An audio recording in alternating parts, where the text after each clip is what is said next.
Welcome back. We do want to take another look at the closing numbers. The Dow Jones ended up about 600 points. It is a positive end to what has been a very turbulent week. And with that, we are joined now by CNBC senior markets commentator Michael Santoli, live from the New York Stock Exchange. Michael, thanks for being with us this afternoon. There's been a lot of talk of the possibility of a coming recession, but some people, including BlackRock's Larry Fink, says that we may already be in one. How will we know?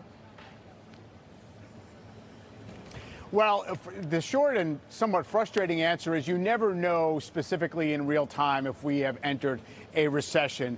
In fact, a lot of estimates are for perhaps a negative overall GDP growth in the first quarter. That in itself would not be a recession. We only know after the data pile up over a number of months, and then we have the official declaration that it is a recession. Usually, though, what you want to key off of is jobs. The unemployment rate remains relatively low right now, 4.2%.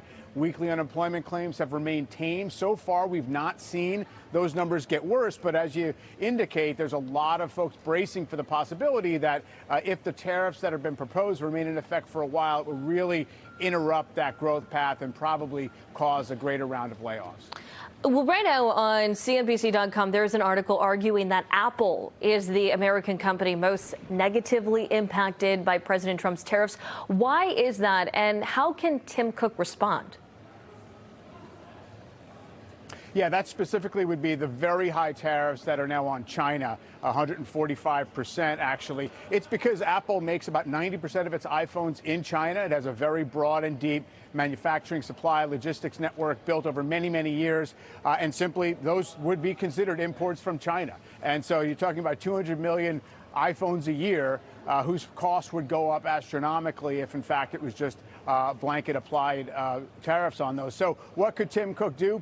Presumably try to get an exemption. There are some areas like product categories that have gotten exemptions, and my guess would be that would be the way to do it, perhaps by proposing more domestic investment by the company at some point over time.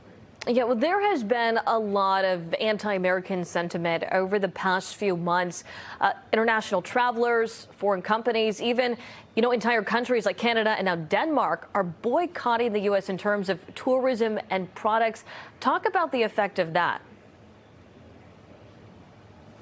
Yeah, it's a pretty profound effect. If you look at things like airline bookings, hotels, from most countries in Europe and elsewhere have really just taken a steep drop in the last several weeks. You're actually even seeing it in airline ticket prices. One of the big elements of the reports on inflation this week, both wholesale and consumer inflation, was huge drops in airline ticket prices, and that's largely because demand going down from international travelers. It's hard to find product boycotts going on just yet, but definitely travelers and definitely overseas investors seem to be pulling more money out of U.S. assets, stocks and bonds.